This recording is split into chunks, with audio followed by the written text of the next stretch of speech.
Mesdames, Messieurs, bonjour. Au lendemain du 1er mai 2020, fête du travail, mes premiers mots vont aux travailleurs de la santé et de l'action sociale qui occupent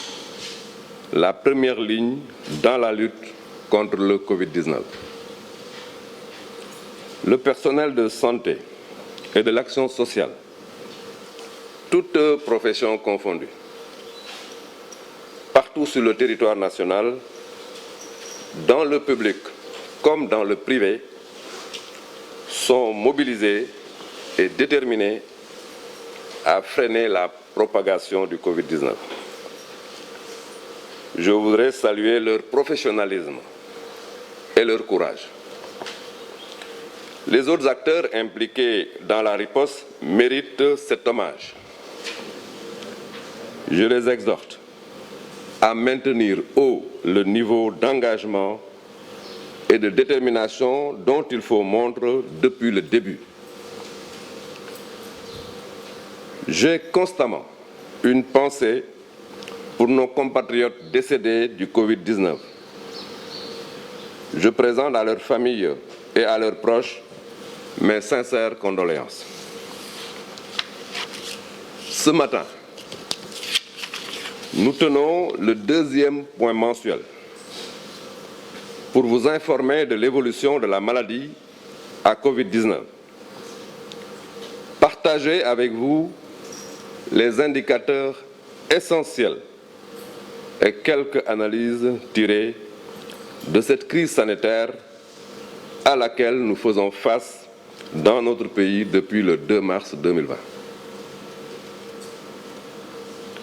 Le constat majeur est que l'épidémie ne faiblit pas. En effet, ces 30 jours, le nombre de cas positifs de Covid-19 a plus que quintuplé, passant de 190 à 1114 entre le 2 avril et aujourd'hui, avec une augmentation des cas dits communautaires. Les mesures et les stratégies de riposte jusque-là mises en œuvre par le gouvernement sont certainement efficaces, ont permis de garder le contrôle jusque-là. Néanmoins, la progression de la maladie, qui touche désormais 11 régions sur 14, indique clairement qu'il faut un engagement plus marqué, en particulier des communautés.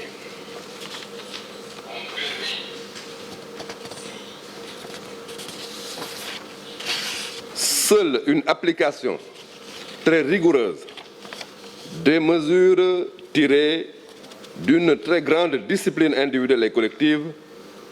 peut nous permettre de vaincre le Covid-19 et de mettre fin à ses ravages sur notre société. Pour sa part, le ministère de la Santé et de l'Action sociale adapte nécessairement la stratégie de riposte à l'évolution de la pandémie, conformément aux orientations de Monsieur le Président de la République. C'est pourquoi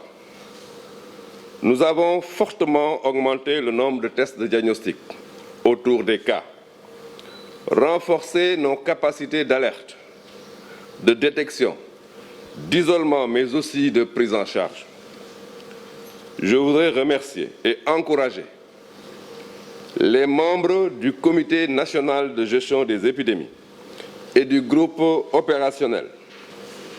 à qui je demande d'intégrer dans leur stratégie de prise en charge la prise en charge extra-hospitalière des cas asymptomatiques. La dynamique multisectorielle et multi-acteurs est un atout majeur que nous devons aussi préserver et consolider. Elle a permis cette dynamique une collaboration remarquable avec les différents acteurs de l'État, des collectivités territoriales, de la société civile et du secteur privé. Je voudrais pour clore remercier Son Excellence Monsieur le Président de la République pour son soutien constant, mais aussi l'ensemble des composants de la société sénégalaise ainsi que les partenaires techniques et financiers pour leur accompagnement. J'invite les Sénégalais et les Sénégalaises, mais aussi les étrangers qui vivent parmi nous, à plus de vigilance, au respect scrupuleux des prescriptions données par le ministère de la Santé et de l'Action sociale.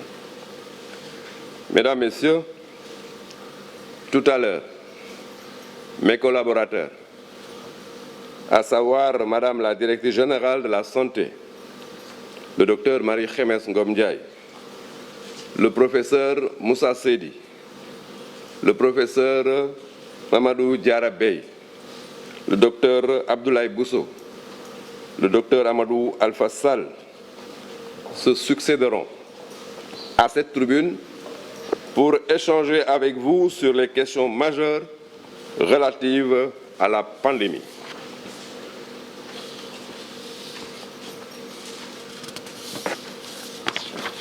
maa ngi nuyu sénégalais yépp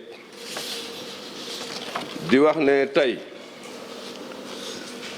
mooy le 1er mai ku ko dégg xam ne mooy feetu travailleurs yi bon nag li may jëkke mooy nuyu travailleurs u système de santé bi yépp ak action sociale di leen jaajëfal di leen wax bonne fête mais surtout di rafetlu bu baax seen taxawaay personnel u santé de l'action sociale fépp fu ñu nekk ci réew mi ak service bu ñu mën a nekk taxaw nañ bu baax pour wane seen jàmbaar ba tey sénégalais yëpp naw ko bon dëgg maa ngi leen di féliciter bu baax maa ngi wax ne tey yeneen acteurs yi parce que xeex bi du xeexu santé rek xeex bu Sénégal yëpp bokk la ñu ngi leen di aussi jaajëfal di leen remercier ci seen taxawaay bu ñu taxawee fii di wax nag suñu xel day dem ci juróom-ñeenti nit yi génn àdduna ci Covid-19 bi ñu ngi leen di ñaanal suñu borom yóbbu leen àjjana tey nag lañu am ñaari weer ci xeex bi boo ñu taxaw ak yéen ci ñaareel bi yoon pour waxtaan ak yéen waxtaan bu gën a yaatu jox leen lépp loo xamante ne yaakaar nañ ne war ngeen ko xam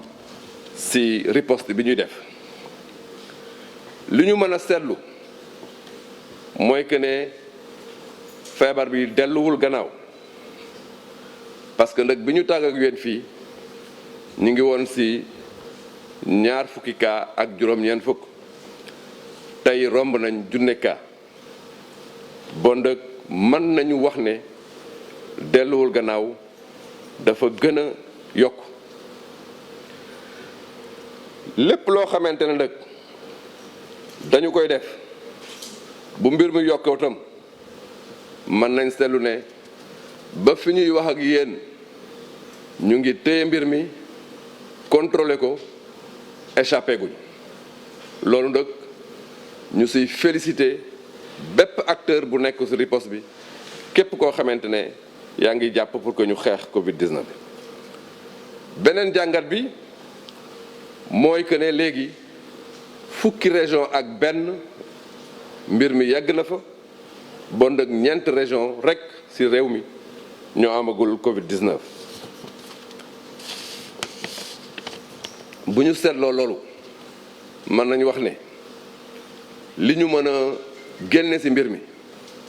mooy ñu respecter bu baax li ñu digal mais li ñuy wax communauté yi ku nekk ci quartier ba nga nekk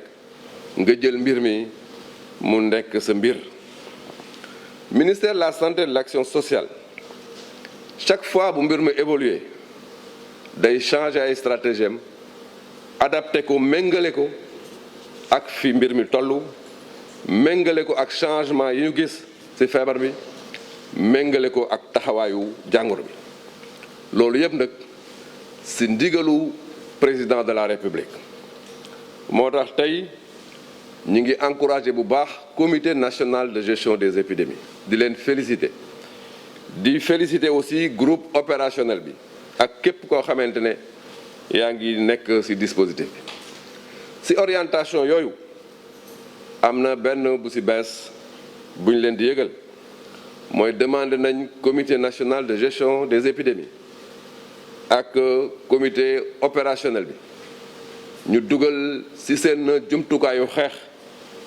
lu ñuy wax prise en charge extra-hospitalière des cas asymptomatiques mooy képp koo xamante ne da nga am cas te amuloo symptôme mën nañ la jël en charge foo xamante ne du hôpital. ñuy wax ne dynamique multisectorielle mooy lu ñëpp bokk muy lu ñëpp di yëgoo que muy système de santé ak beneen système nekk na loo xamante ne mooy doon atu majeur bi xamante ne mooy tax ñu gañee mbir mi. dynamique boobu nag collectivité locale bokk nañ ci mooy maire yi délégués de quartier yi ASC mais aussi les forces de défense et de sécurité ma leen di féliciter au passage dañ ci am rôle bu am solo société civile secteur privé ak ñooñu ñëpp ñuy wax ne xeex bi ñëpp ñoo ci war a jàpp. may terminer di leen wax ne léegi danaa woo fii ñoo xamante ne dañoo war a taxaw pour waxtaan ak yéen muy d'abord directeur général de la santé docteur Marie Khemesse Ngom Ndiaye bu waxee communiqué ba pare mooy communiqué wu tey 2 mai bi moom aussi am na message bu mu war a jàllale. bu paree professeur docteur Abdoulaye Bousso dana ñëw fii aussi pour waxtaan ak yéen bu docteur Abdoulaye Bousso pare le professeur Moussa Seydi dana ñëw taxaw fi sama boor aussi waxtaan ak yéen bu professeur Moussa Seydi pare docteur Amadou Alpha Sall bu Institut Pasteur dana ñëw taxaw fii waxtaan ak yéen bu paree danañu jox kàddu gi professeur Mamadou Diarra Bey moom itam mu ñëw taxaw waxtaan ak yéen bu ñu waxtaanee ba pare nag danaa tënk mbir mi pour ñu xam yan orientation la ñu jëm ci xeex bi xamante ne mooy xooxe Covid-19 maa ngi leen remercier bu baax. bon nag maa ngi woo docteur Marie Khemesse Ngom Ndiaye pour que mu ñëw joxe l'information sur la situation du jour mais aussi mu defaale un message très sommaire. Docteur, vous avez la parole.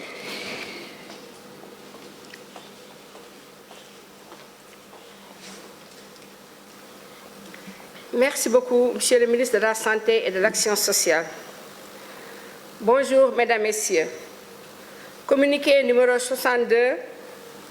sur la situation de la pandémie Covid-19 au Sénégal. Ce samedi 2